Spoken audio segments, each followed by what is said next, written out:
Hey, sister girl. Well, hello, Welcome sister back. Welcome girl. back. We've marched through movement as medicine in March.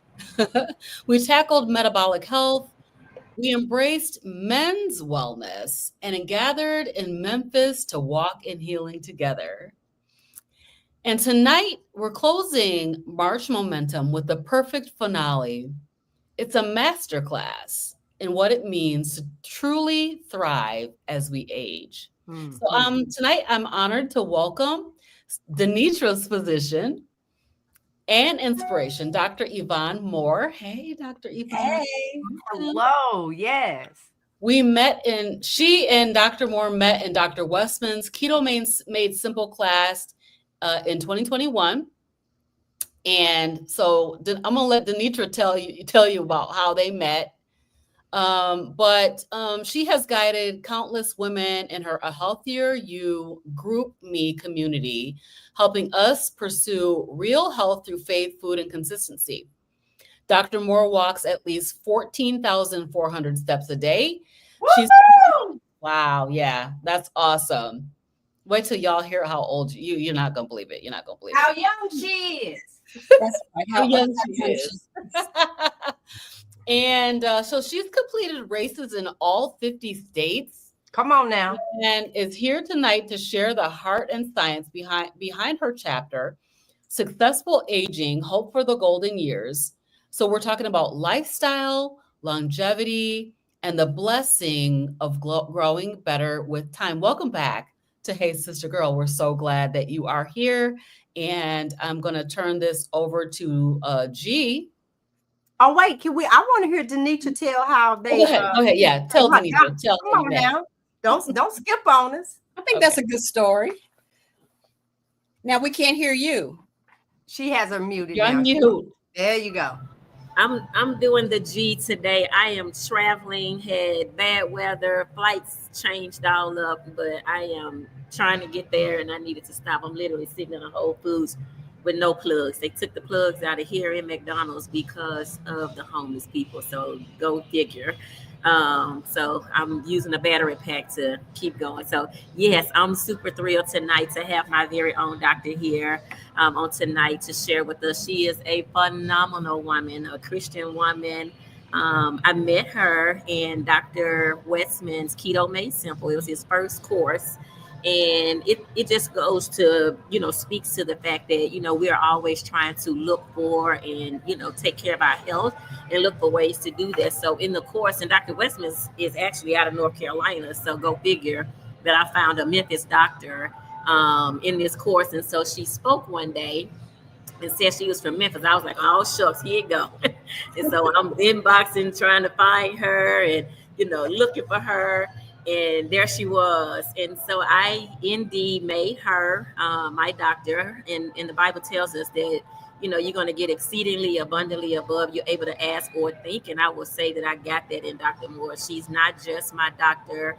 Little did I know that she was also leading a Healthier You group me every week, which is where I started doing 14,400 steps. I think at the time I was like happy with my 5,000, happy with my 6,000. And then I was bumping up to 14,000. Now I try not to go to bed without getting at least 15,000 steps per day. And so I'm grateful for that. And not only that, she's also a Christian woman, speaks scripture. So I hear from her daily. She sends out a text message every day, and not just a text message with the scripture, but also a song. And so I am delighted to call her doctor, to call her friend, to call her sister in Christ, and just super elated about her book. She wanted to be a published author, and she did it. She did it. She did it. And so we're going to hear from her tonight. I'm going to turn it back to G. And let the ladies continue to welcome you, Dr. Moore. Thank you so much for joining us. She has helped me on my journey. Each time I go to see her, the scale gets lighter and lighter. So she's teaching me something right. And so I just appreciate that. So I'm going to go on mute because of the music in the background. Thanks, All G. right. Yes. Dr. Moore, I wanted to take this time to I met you in person over our Memphis event. And when we were, first of all, I was impressed just at you, and I didn't realize you were that young. And when we were down walking on the dock, and I was making the connection that it's you that had me walking these 15,000 steps a day, and you blew me away. And here's what you did: you opened your phone and you started scrolling back years of Years. 15,000 steps. Yeah. And so that moment is stamped for me, because I've talked about it since then, that I said, I want to be just like her.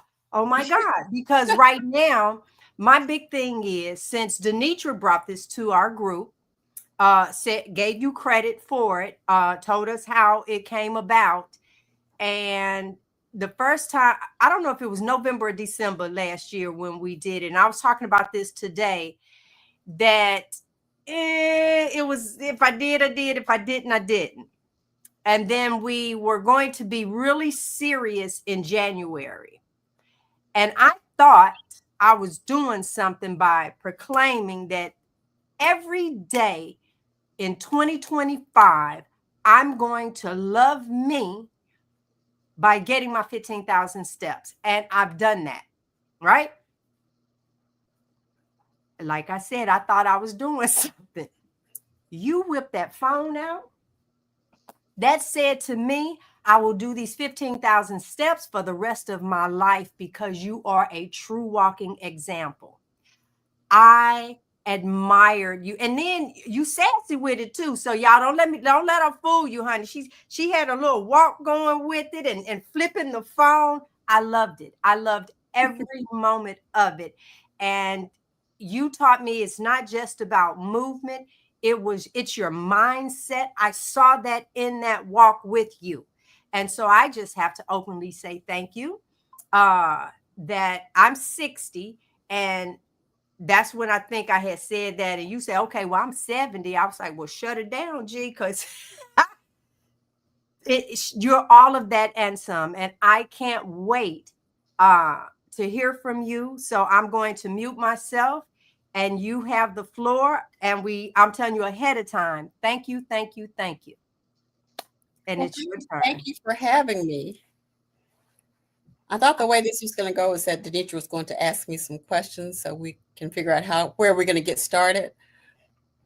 We can do that. We can ask questions. What I really want to hear from you, Dr. Moore, is your journey to Dr. Westman's class as a physician. And then I'm going to come back, and I just want to hear your journey around just your youth. I've heard you talk about it before, but while we're making the connection with Dr. Westman, I just want to hear from you relative to that, about your journey to Dr. Westman's class.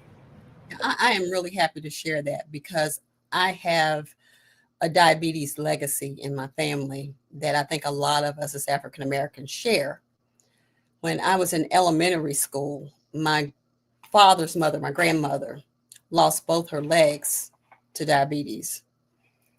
And when I went to the hospital to see her, the vision of her having half of herself missing stuck with me. But no one ever told me that that very same thing could happen to me. And I was an obese child. By the time I was 14, I was 185 pounds on a 5'4" frame, which that's just not pretty. And so the most traumatic thing that happened to me in junior high school is they didn't have gym clothes big enough to fit me. So I had to special order my gym clothes. And back then, there weren't that many overweight kids. This was in the late 60s, early 70s, that there weren't that many overweight kids. And so it was really a stigma back then that, unfortunately, almost doesn't exist anymore, because there are so many overweight children. But no one ever said anything to me about what I ate. I became a sugar addict at an early age. My grandmother raised me, and I would get money for making good grades. And there was a little sundry store right up the street from where we lived that you didn't have to cross the street to get to. And he sold 2 4-penny cookies. And if I had a nickel, I was going to go up there and get me 10 cookies and eat them on the way home so nobody knew I had them. And that was how I got to 185 pounds. But like I said, nobody really told me anything about diabetes being something that might be in my future if I continue to eat the way I was eating. And I ate the way probably most of us in the South ate. We, on Saturday morning, my grandmother would make homemade biscuits and ham and red-eye gravy and white rice for breakfast. And that was just the usual thing. So I grew up with really, really bad eating habits, not knowing that they were bad eating habits. And by the time I was in high school, though, my mother, who lived in another city, was dating a gentleman, and they teasingly told me that if I lost some weight, they'd get married. And I took that to heart. So I went on my very first diet when I was 14 years old, and it was self-made. I had nothing for breakfast. I would have a salad and a diet soda for lunch, and then only one serving of whatever we were having for dinner. And that was a diet. So I pretty quickly lost 20 pounds. And I would venture to say I have gained and lost that same 20 pounds 20 times over the course of my adult life. I was a yo-yo dieting junkie for most of my adult life. But I lost the 20 pounds and I got me a stepfather. So it was worth it. But fast forward to having children, being in a busy OBGYN practice, taking night call, dieting this way, that way, and the other way, losing, gaining, until by the time I was in my 50s, I became pre-diabetic. And so I decided that I would solve that problem by getting fit, because that's all I knew. I was telling you guys earlier, we didn't learn any nutrition in medical school. So if you ate less and moved more, you could lose weight. And so that was the tactic. That's how I got into running. I joined Motion, which was a local fitness group, and started off doing 5Ks, then 10Ks. And the next thing I knew, I was hooked up with these people that were trying to do a half marathon in every state. And I eventually did that. But I remained pre-diabetic all throughout all of that until about 2017.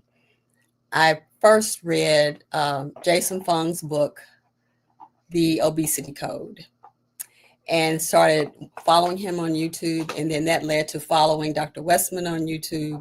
And I was just trying to get some nutritional understanding and information when I joined the Keto Made Simple class that I eventually met Denitra in. And so that was how I got into the whole low carb world. And so I call myself the low carb queen. So I started writing a blog in 2018, and I was incorporating in that everything that I would learn, because I was using the blog for my patients. I would say, listen, I've written this article about low carb and how you do it. This is the link to the blog. You can go there and read it. And I built upon that. But the frustrating thing is, you can give people information all day long, but until they make up their mind that they want to improve their health, is simply not going to happen. And so mindset is so important. And if I've learned one thing over the last few years, is that mindset is probably the most important thing next to nutrition in getting a healthier lifestyle. Thank you for that. Thank you. I want to kind of piggyback off of our meeting and what you just said, and the fact that I'm doing these 15,000 steps a day. How does movement impact your confidence and clarity at this stage of life? Well, I'm famous for saying movement is medicine, and I really believe that. So not only did I have that experience with my grandmother, but my mother had a massive stroke in her 70s. And I had some problems with high blood pressure during my pregnancies and some borderline blood pressures later on down the road. And so even though I had my diet in order, I still felt like the movement part of it had to be incorporated, because once you realize that you are addicted to sugar and you're addicted to all these comfort foods, and you decide that They're not going to be a part of your life anymore. There's not going to be any more Reese's peanut butter cups. There's not going to be any peanut M&Ms, peach cobbler, and red velvet cake, to name a few. There's not going to be any more of that.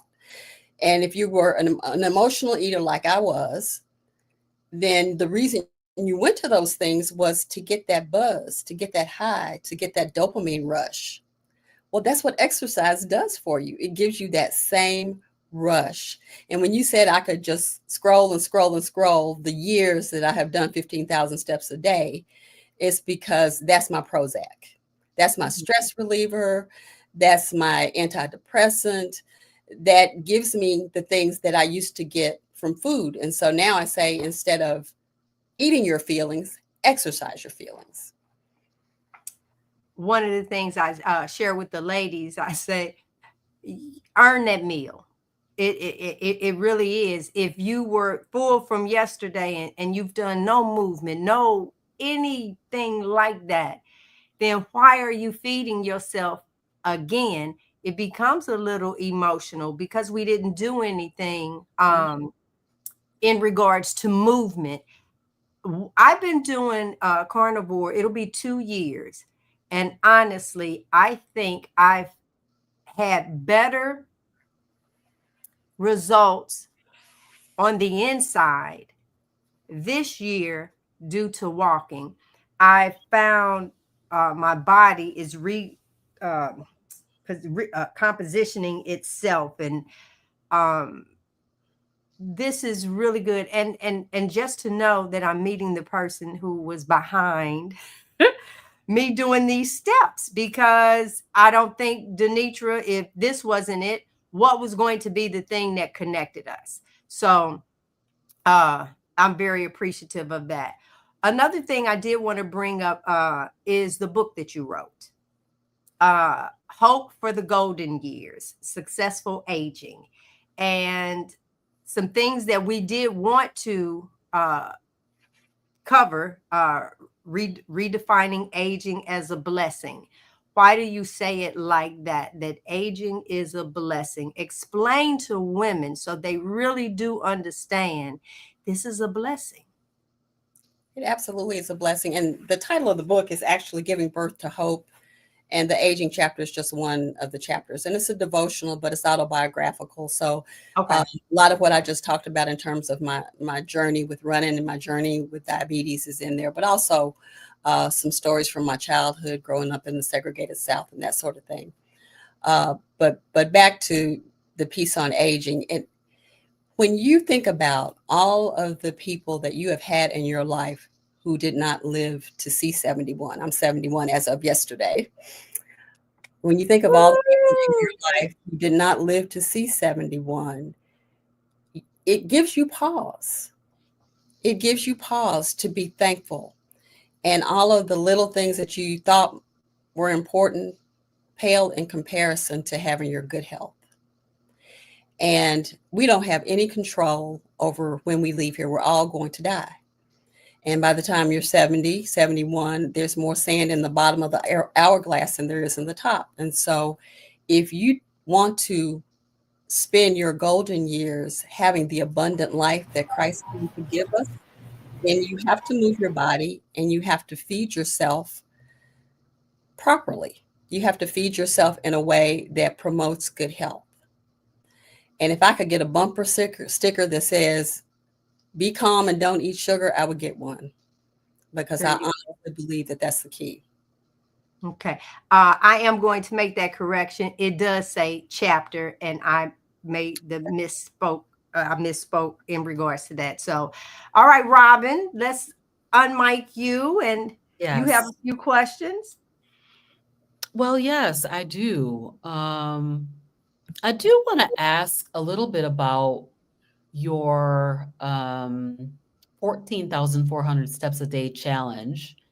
And we know that we're now part of this group that is doing the 14,000. And when we came in, I was like, it's some random person at the top of the leaderboard. And Denisha said, that's my doctor. That's the person who actually came up with this. I just wondered, what what was it that caused you to come up with the idea of doing such a huge thing with movement? And, now we're also doing it. And, what was it that generated that idea for you? I really can't take credit for it, but as Deidre will tell you, we have this wonderful group called Healthier You that came out of an interview that I did with really, really good friend of mine, Penny Allison, who's a nurse. And she has a ministry called Dream Girls, where she helps you to birth your God-given dreams. And I had gone to one of her conferences and come out of it with the idea that I wanted to write a book. But at the time, my late husband was very ill. And I was still working full time, still delivering babies, getting up in the middle of the night and that whole thing. And so I didn't really have time to write a book. So I wrote a blog. I started the blog. And she had me on her Facebook Live, on her podcast, and interviewed me about the blog and what kinds of things I was putting into the blog. And she had personally found some success with using some of the tips that she found in my blog. And she just put a little shout out at the live and said, if anybody's interested in trying to get healthier, why don't we get a group together? And it was during the pandemic, and so we couldn't meet in person. So we started just doing a conference call once a week. And we would start the call out by people telling how their previous week went.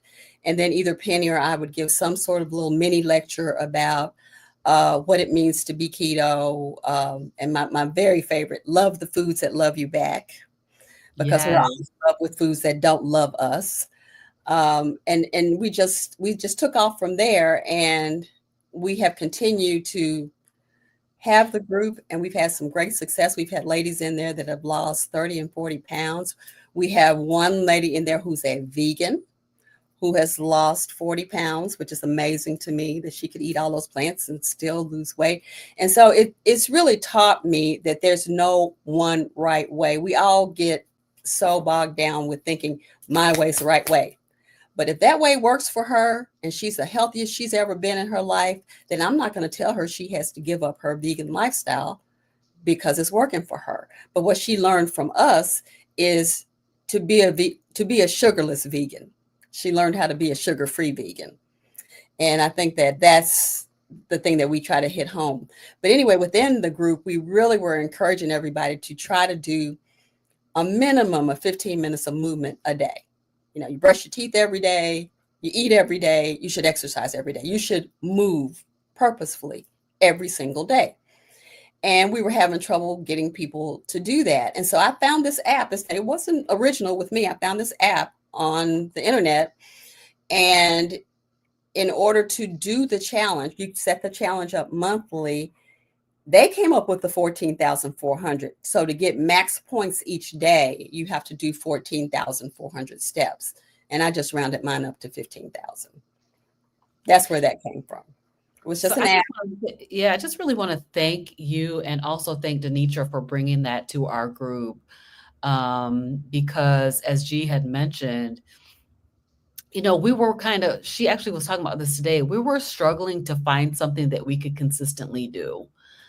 We would try a variety of things, and G is like our, to get that movement in person in our group. And so she would bring all these different ideas, and we just could not find anything that we can consistently do. But this movement, this walking challenge, is the one that has really stuck.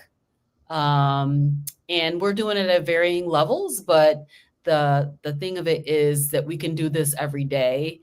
And we want to, as Denitra always says, we want to teach our body that it's a mover instead of a non-mover. Exactly. So we really appreciate you for starting that up, because it's helped us all in our health journeys. So we appreciate that so much. People talk all the time about the internet being a double-edged sword, but one of the things that's come out of the internet is things like challenges that you can do with people that you've never met. And that little bit of competitiveness that's in all of us starts to come out.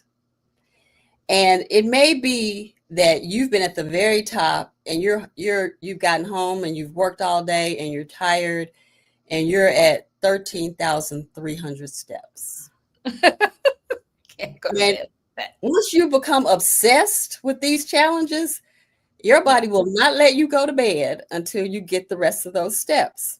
That's how I learned boots on the ground, because I would get one of those tutorial videos and learn boots on the ground and then practice it, run it through a few times. And yep, I got 2 fans for my birthday, so I'm ready. Nice. But it really is, once you catch that, and I say it's an obsession because it really is an obsession. But if you're going to be addicted to something, be addicted to something that's going to do your body good. Yes, I I totally want agree. to just jump in here and guys, forgive me for my connection. I'm connected now, and I don't know if you all have already talked about these half marathons in all the states. Have we touched on that? Did I miss that? Nope. No, that was my next question. That's what's up. So sorry, G. That's what because I want to just layer that with this movement, right? So even the you know, I always say at least 14,400 steps. You're also a half marathon runner, and so I would love for you to talk about how you got started doing that, your goal to reach all 50 states. And yes, now you have reached all 50 states. And where are you now on your journey with half marathons? Okay. I told them a little bit about how I joined a fitness group that I had no knowledge whatsoever of the running world, knew absolutely nothing about it until I was 58 years old. And I walk, run. I don't just run. My very first half marathon when I was 59. And I joined a group that's what I'm talking about with social media. I joined a group, a Facebook group called Half Fanatics. And in order to be in Half Fanatics, you had to run 3 half marathons in 3 different cities in a 90-day period of time. So I did that. And so then you could go up levels. That competitiveness comes out like, oh, you think I can't run a half marathon a month for the next year? That was the next challenge. Can you run a half marathon in a different state each month for the next 12 months? And so then you do that. And then by the time you do that, you bump into another group that says, we're doing a half marathon in every state. Oh, okay, bet. I'll do that. And it's just, you just get sucked in to all of these challenges. And there are several women here in town. There's one woman in particular, Edith Kelly Green, who was the first one in our group who did the 50 states. And I think probably about 10 of us have followed in her footsteps over the years and have done a half marathon in all 50 states. And there's still some ladies in the group who are working on their 50 states. But it's an accountability thing, because if you're training to do a half marathon, you're going to keep yourself in some kind of shape so you stay ready so you don't have to get ready. So it really is an accountability thing. That's awesome, Dr. Moore. I'm gonna put you on the spot right here. I think I see your face. Meds. We talked about everybody taking their meds, the MEDS. Oh, okay. Well, just hold it right there. Just remember I want to leave everybody with that. I'm gonna get it together. I'll send it to us in a comment so we can talk about that as well. Okay. All right. Okay, G.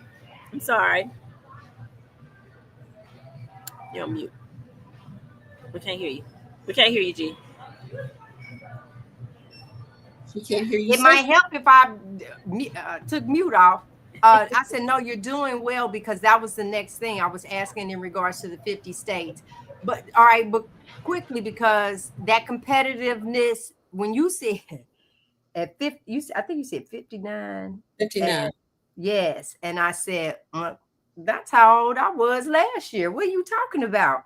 So, okay. So, don't challenge me now, because I'm kind of liking this to have some bragging rights on doing this. But see, I don't want to run though. That pouncing of the knees. You don't have to run. Okay. You do not have to run. I've met so many people over the time that I've been doing this who strictly walk a lot of people do what I do. I do intervals. I walk a little, I run a little, I take a whole lot of pictures. It's just not serious. And you might, if you know me at all, you know that I have this thing about turtles. I collect turtles. And the reason I collect turtles is because another Facebook group that I'm in is called Back of the Pack. And the only thing you have to do to be a part of Back of the Pack is somebody that does races and usually finishes in the bottom third. Those are my people. Okay. I think I'm liking them people too. Yeah. Okay, Yeah. thank you. She a fast This is walker though, G. encouraging. Oh my God. She's still a fast walker though, G, because I've had the pleasure of, after an appointment, there was a walking trail behind the doctor's office. And when I say, I'm like, okay, I'm a stroller, Dr. Moore. Dr. Moore be getting it, even in her strolling. She still be getting it. I was out of breath. Yes. Yes. I think that is, your walking pace is innate. It's a part of your makeup, because there's a lady in our group who's 5 years older than me who I have to huff and puff to keep up with her walking pace. And I think it's just genetically, she's just wired to walk really, really fast. Mm-hmm. So she's been such an inspiration to me. I think you have to find people who can outdo you to give you something to strive for. And so it's been a blessing for me to be around people who are so fit, when, you know, my background is I never did anything physical until I was in my 50s. Wow. Oh, that is so inspiring, Yeah. because that's my story as well. That's so inspiring. Oh, okay. Let me ask you one more thing about the book. Okay. I mentioned this chapter because I have notes on it. And if I would have read the word chapter, it just would have been there. You have the 5 pillars of aging well, your movement, mindset, faith, stress management, nourishment with real food. What do you mean by real food?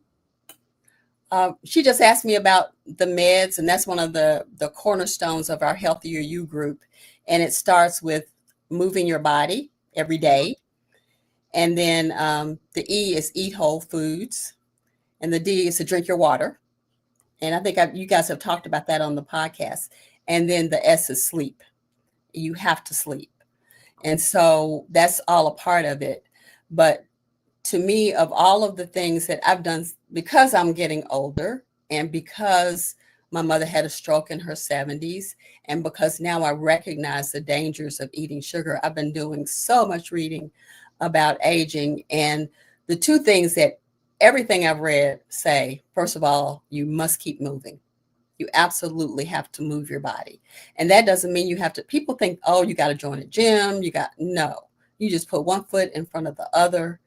And the next thing you know, you're moving. It's just not that difficult. It's just not that hard. And all of the authorities will tell you that being sedentary is the new smoking. That if you're sitting around doing nothing all day long because you work from home and you've got a stay-at-home job, then you don't do anything else, that poses as much of a risk to your health as smoking does. And so you think you're living this clean life because you don't smoke, and yet you're doing something every single day that's a detriment to your health when you're sitting and not moving. So that's really, really important. And then I say, eat as if your life depends upon it, because it does.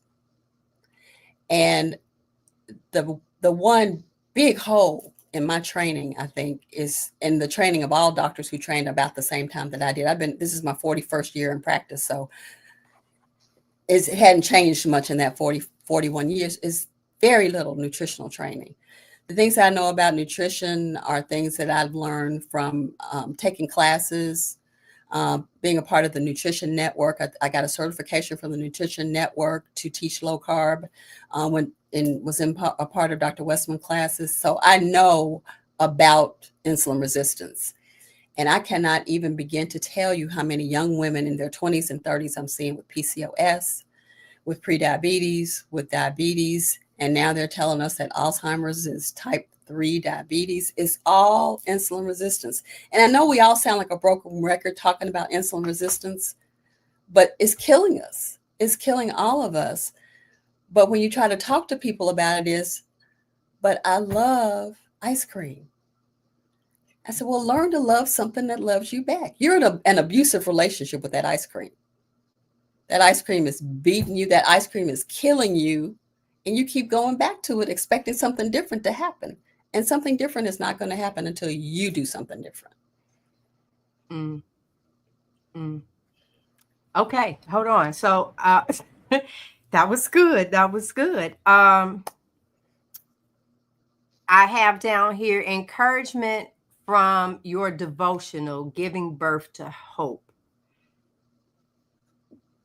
How do you encourage someone that, because I'm struggling with this, because you don't want to badger them. Right. But then at the same time, it's like someone comes in and they're letting you know, I have my arm, my gut when I eat. It's like, and they're telling you all of this, and then you share with them what they should do, and then it's like you're talking to a brick wall, and then they're gonna word it differently to you because it's like, no, because what you're trying to tell me is that I can't have this, and I'm asking you what's going on. You know how this revolving door goes. So then how do you encourage someone like that? And is that in the book? Jesus. Yes, in that my background says it all. I was as unhealthy as a person could be. I was as unhealthy as a person could be, and genetically am still at risk for all of those things. When your mother has died of a massive stroke and your grandmother lost both her legs to diabetes, how much worse genes can you have? And yet I am surviving and thriving at 71, active and busy. And I feel like I'm the poster girl for active aging. So don't come in and ask me how I'm this healthy at 71 and not expect me to tell you how I'm this happy. And I have no one to thank for that but God. Mm-hmm. When I say all the common thread that runs through all of this, because everything is in here. I mean, my ratchet years are in here. Everything that I've ever went through that God delivered me from. Well, God delivered me from a bad diet. He delivered me from an unhealthy lifestyle. And so it's not difficult to tell someone that your body's a temple for the Holy Spirit and you are abusing it, but that's a choice that you're making. And people who see me know to expect that from me. And if that's not what they want, then they go elsewhere. So you I have sit two across from questions the I people. want to ask. Okay, I'm gonna be quiet. Go ahead. So Go ahead, G. you sit across from the people and say that's diabetes by choice. That you can follow it up like that, because people that's really like it's like you have these things by choice, because now groundbreaking news flash food.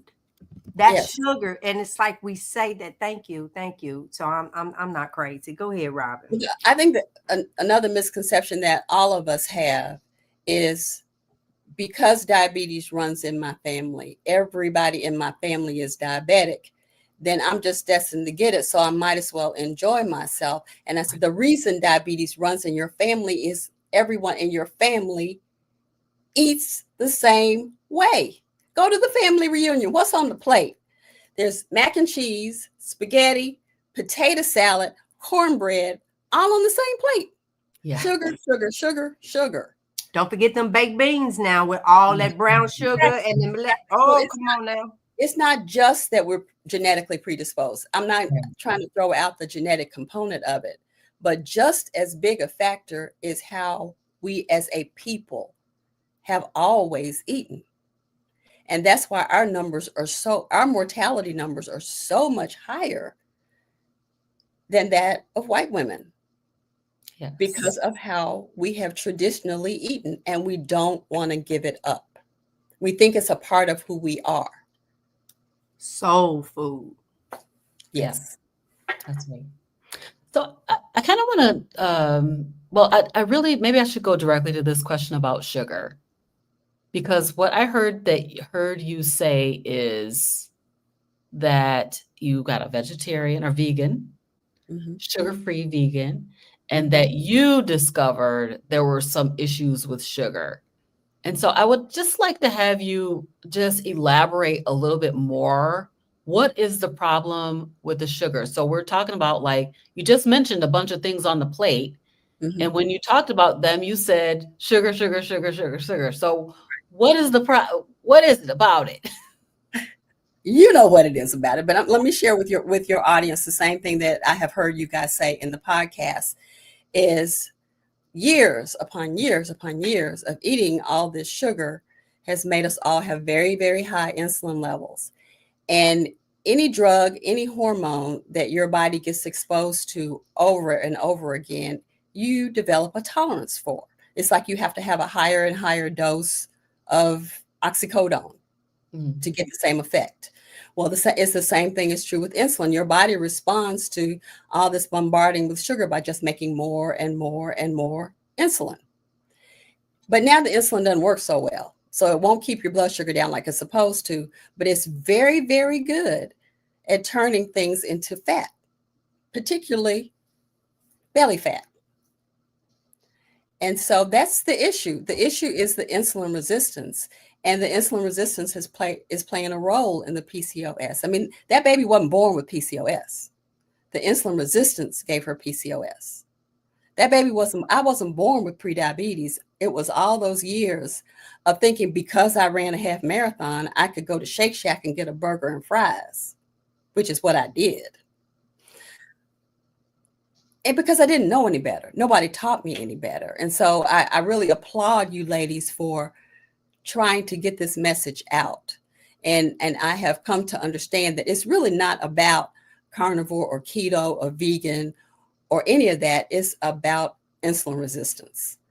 And once you can reverse your insulin resistance, you can reverse diabetes. You don't have to stay diabetic.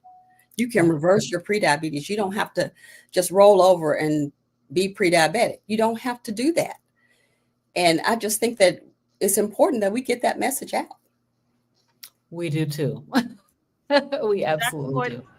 I just appreciate you just continuing to drive that home. And I love that you call yourself the low carb queen, because that's essentially what it's about. It's helping people understand what carbohydrates are doing to their body.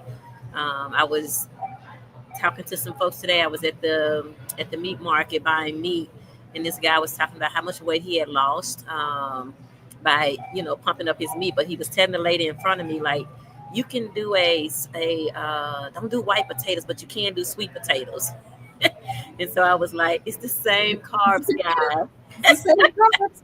And it's this whole concept around, change from doing this, don't do white rice, do brown rice. Don't do white bread, do brown bread. And so I love when you keep reminding us that the carbohydrates are going to metabolize the same. And so I just appreciate, and the other thing that I really appreciate you talking about for our audience, we say it on here. I know I say it a lot that doctors are not nutritionally trained. No.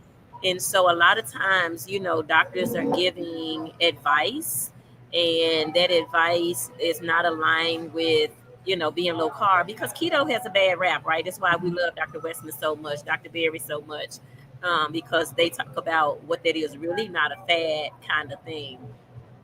I want to turn the corner just a bit, because to me, of all the doctors, especially local doctors that I've heard talk about this, and it's not on the paper, but it just popped in my head because I can see you at the event saying it about cholesterol. So one of the things, two things that I want to ask about, and then I'm going to step back. One is, I remember us talking, I want to make clear that Dr. Moore is not a carnivore. She does not practice carnivore. However, there have been some protein increases. So I want to hear a little bit about that related to aging. I know we want to talk about aging. Mhm. And then the other one is the way that you talk about cholesterol. I just love it when you talk about it being a risk factor. So those are my two questions, and I just want to hear those two things from you. Okay. Let's talk about the cholesterol thing first, because it's very, very frustrating when patients will come in, or just even friends of mine will say, well, my doctor wants to put me on a statin because my cholesterol's high. And I'll say, well, did you look at your whole lipid panel? And most of the time they didn't. They said, but my cholesterol is 230. And I said, well, my cholesterol is 230. And they said, well, are you taking a statin? I said, no. I said, my cholesterol is 230 because my HDL is 120. And your total cholesterol is a meaningless number. But if your good cholesterol is really high, it's going to drive up your total cholesterol. So it's more about what your LDL is. But that having been said, it's really not about any of those numbers, because high cholesterol is not a disease. And Dr. Westman says this all the time. It's not a disease. It is a risk factor. And we confuse the two because doctors are trained now to write a prescription for every problem. A pill for every ill is the mantra. Because if you got to see X number of patients in a 4-hour period of time in order to make your quota for the day, you don't have time to be explaining all of that to her. You've got to write her prescription and get her out the door. And that's the way medicine, and I say all the time, medicine is broken. The whole system is broken because we're not treating the patients as individuals. We're treating the numbers. And in some situations, we're treating the numbers incorrectly. I'm sorry, what was the other question you asked? Oh, about the protein. Yes. Yeah, I was telling them before you got on, I think of myself now more as a ketovore than a carnivore, because in all of this research that I've been doing about aging, the other thing that keeps coming up over and over and over again, especially for women, is that natural loss of muscle mass that comes with age. And so you cannot just do your 15,000 steps a day. You absolutely must do resistance training, because there's a natural loss of muscle mass that's going to happen if you don't do some kind of resistance training. I have resistance bands are my things, and I'm really into YouTube videos, so I'll go on YouTube and get a YouTube resistance band video, and that's what I'll do, because I'm not going to go to the gym, and I know I'm not going to go to the gym, so I use resistance bands for that, and free weights. But in order to mitigate that loss, that natural loss that comes with age and being postmenopausal, you must up your protein. You absolutely must up your protein. And if you are low carb and trying to up your protein, the easiest way to do that is to up your meat. And so I found that I have some carnivore days where today's been a carnivore day. I haven't had, because I knew I was coming on here.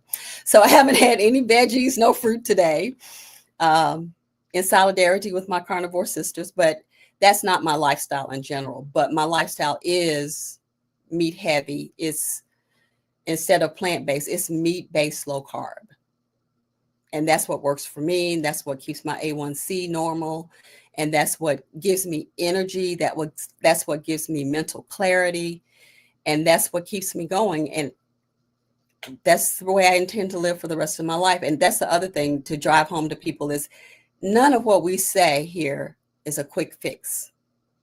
This is something you need to say, this is going to be my lifestyle for the rest of my life. I am going to avoid sugar because I'm trying to protect my brain from Alzheimer's. They tell me that might cause Alzheimer's. So let me not eat this sugar so I can protect my brain, and so that my quality of life in my golden years can be good.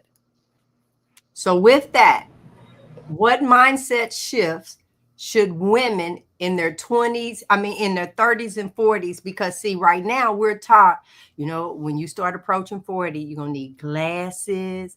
And that's one of the things I shared at the thing. My first old people disease was bursitis. Mm-hmm.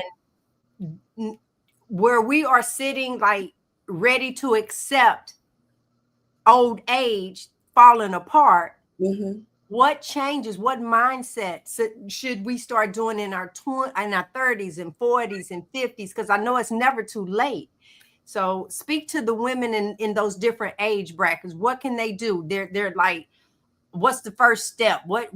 Yeah, give them. Well, you know what I'm going to say. The first step is getting the sugar out of your diet. That's the first step, and being intentional about moving your body would be, I think, the second step. And then there are all these other lifestyle things that you really have to pay attention to when you're younger, in terms of making sure that you sleep. You shouldn't up scrolling Instagram in the middle of the night. You should set the screens off and go to sleep. because sleep is really important to regulate your hunger and fullness hormones, to regulate your cortisol. And I feel like a broken record because I say this all day, every day. You have to get your rest. You have to get your sleep. You have to get your exercise. Simple things that if you start doing them now, they become a habit. And I once saw this great graphic that said, showering. That's an interesting concept. Why don't I try it? So I go in, I take a shower. Oh, I feel great. I feel great. But I don't think I'll do that again for a while. You wouldn't do that.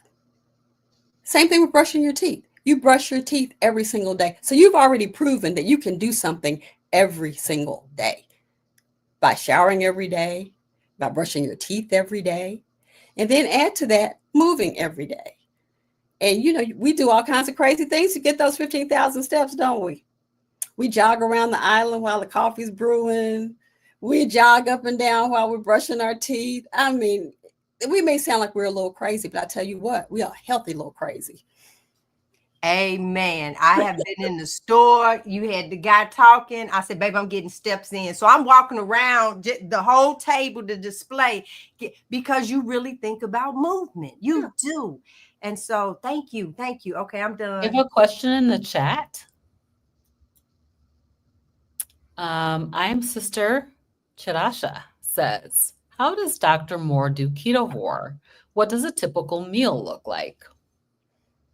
Well, and I didn't mention this before, I'm a big fan of intermittent fasting. So I'm the typical 16/8 intermittent faster. And so I normally don't eat I don't eat before 11, and I try to be done by 7. You guys are messing me up tonight because I haven't eaten yet. So I have to go a little late. But, you know, you can adjust that. So if I have my last meal at 7:45, then, you know, 16 hours from now, I get to start again. So there's no breakfast. And so I will often have breakfast for dinner. I'm a big fan I'm a lazy cook. So I'm a big fan of scrambled eggs.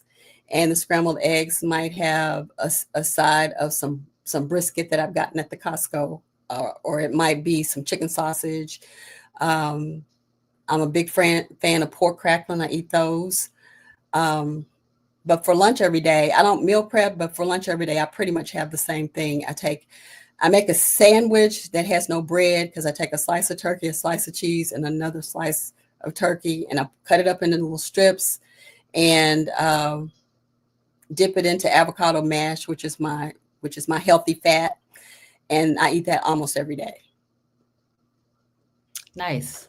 So I just want to add to that, Dr. Moore, that ketovore term, carnivore term. Carnivore is going to be mostly animal based. I mean, we're eating primarily no carbs at all when you're a carnivore. And so ketovore is you're still heavy on the meat base, as Dr. Moore is describing hers. But like the avocado mash is that side of something that's plant, that's keto, right? It's still a healthy fat. It's still a low carb fat. But it's not going to spike blood sugar. So the goal with all of these things is so that we do not spike blood sugar, because when we spike blood sugar, we spike insulin. And when we spike insulin, as Dr. Moore said earlier, is going to store fat. And on this show, you hear us talk often about that fat being inflammation. I mean, it's the thing that we're wearing around on our body. It's inflammation. And so I just appreciate you saying that. I don't know if there are other questions. I do want to leave some space, Dr. Moore, for you just to talk to us. I mean, you've been amazing in my life. I'm very protective of you, but I share you with a whole lot of other folks. So it's like on Facebook, it's like, Dr. Moore, your doctor, she my doctor too. She your doctor, she my, oh girl, I know Dr. Moore. And I'm talking about all age people are connected to you. So you're just this amazing, just mama bear, if you will. And so if you can talk, I want to hear about the book. And I don't know if you said this earlier about what you're doing with the proceeds for the book. Okay, you did say that already. I'm sorry. You did not say that. That's why I did not say that. So we're going to leave this. I wore my little St. Jude pin to remind myself that I didn't write the book to make money. I wrote the book to help people. And so I decided early on that all the proceeds from the sale of the book are going to fund my St. Jude's fundraiser. This year will be my 12th consecutive year running the St. Jude Half Marathon as a hero. And hero means you got to raise money. And so this year I'm going to be a platinum hero. So I've pledged to raise $6,500 for the race.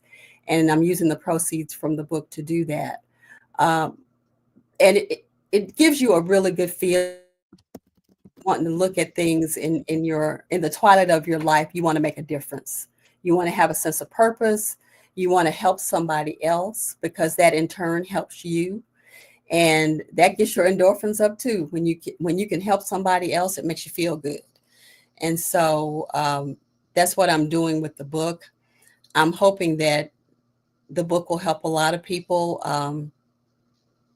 I wrote the book thinking that it was going to be just a memoir. And during the process of writing the book, the Lord kept giving me scriptures and prayers to go with each of the chapters. And I realized that even though this has been a lifelong ambition for me, that I could not have written this particular book 5 years ago, because there's a big piece toward the end of the book about my widow's journey. And I recently got interviewed for AARP magazine, and they're doing a story on solo agers. And she asked me, she said, "Did you ever give any thought to spending this season of your life alone?" And I said, "I did not, until my husband had terminal cancer, and then I had to think about it." But statistically, all of us as Black women need to at least not dwell on it, but give it a thought, because the life expectancy of Black men is a full 6 years less than ours. And then if you compound that by marrying a man who's 10, 15, 20 years older than you, you just make it even more likely that you will outlive him. And so it is something that we should have in the back of our minds. And we also should do everything that we possibly can. And you guys have done a great job of focusing on men's health as well, of keeping our husbands healthy while we have them. That is so true. Oh, go ahead, Denitra. No, I just want to say out loud, I put the link in there. I don't know if the link is clickable, but you can find Dr. Moore's book on Amazon. If you'd like to purchase Giving Birth to Hope. It's a 31-day devotional that's written by Dr. Moore. And we're running on the screen her blog as well. And if you want to join our challenge, Dr. Moore has a challenge that she does with some ladies, but she's also in our challenge monthly because she gets the same points for each group. So why not? And I just posted our April challenge is on my Facebook page, and I can put it in the blog link. Yeah, I put ours on here, so they have it, the April challenge. So thank you, Dr. Moore. Dr. Moore, we want you to spend the last few minutes just closing us out. What would you say to the ladies? We do have some men who are here on tonight, but I'm just curious. And if Robin or G, either one, I thank you for coming. But if Robin or G have any final questions, if we have any final questions in the chat, no final questions. Okay, Lily Dimples talks about being a vegan for 3 months, but she switched to a high-fat carnivore, and it feels like a miracle the way my mental health disorder went away. My God, that's great, Lily Dimples. Thank you for sharing that. Thank you for sharing that.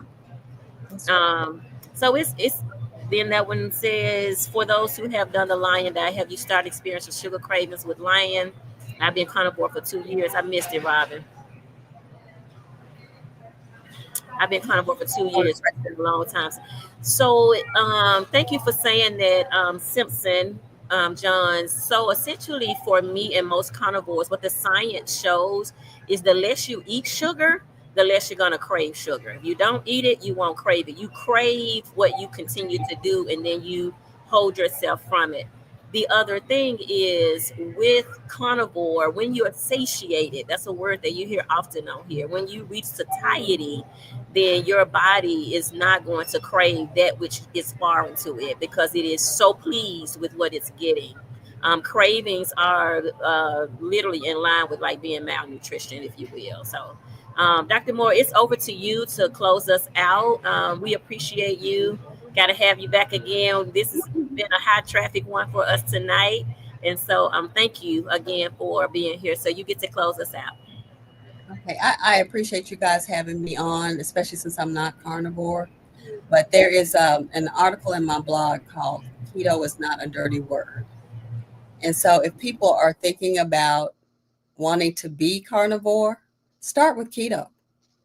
Start with keto, because it's like you can't run until you walk. You can't walk until you crawl.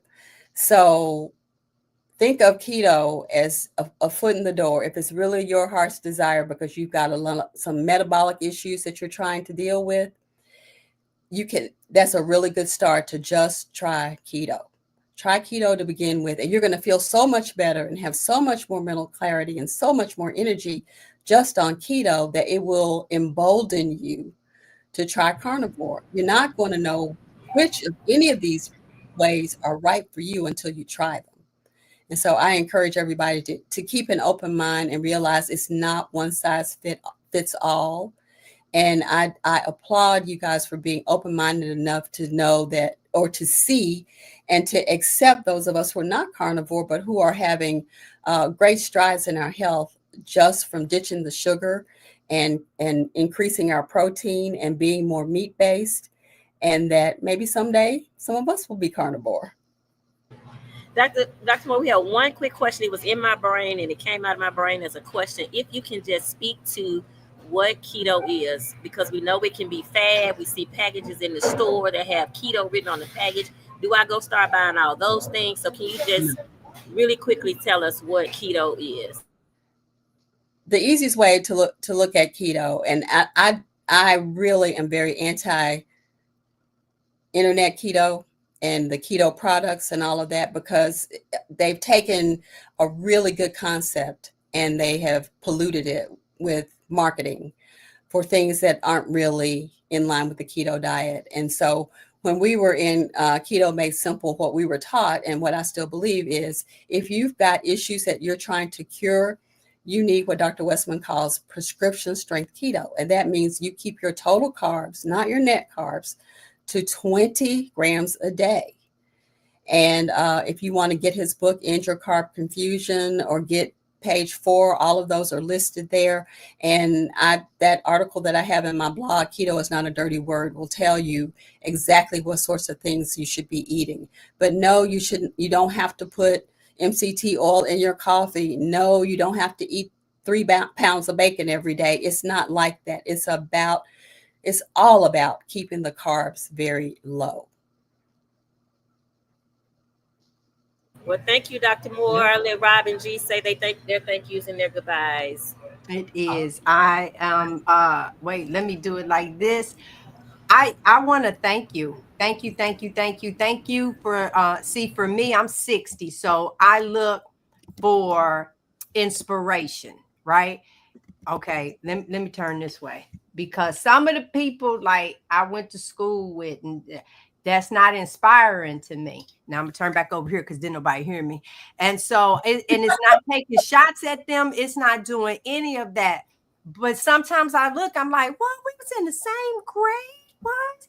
Sis, it is okay to live the remainder of your years pain-free, feeling good, brain fart, not taking all those meds.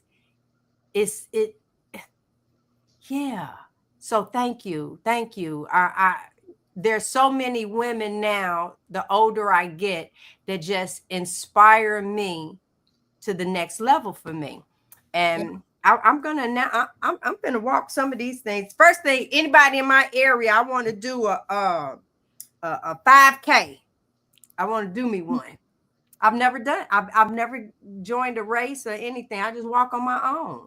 That's so inbox me somebody right here in our area. There we go. Partner up with me. Thank you so much, Dr. Moore. We appreciate you being here tonight. You've given so much valuable information to our audience. I'm sorry. Go ahead, Dr. Moore. No, I was going to say thanks for having me. It was fun. All right, everybody. We did put the Hey Sister Girl group in the chat too. The Facebook group that's free. People that want to join. Yeah. We'll see y'all in Hey Sister Girl. All right, everybody. Have a good night. See you next week.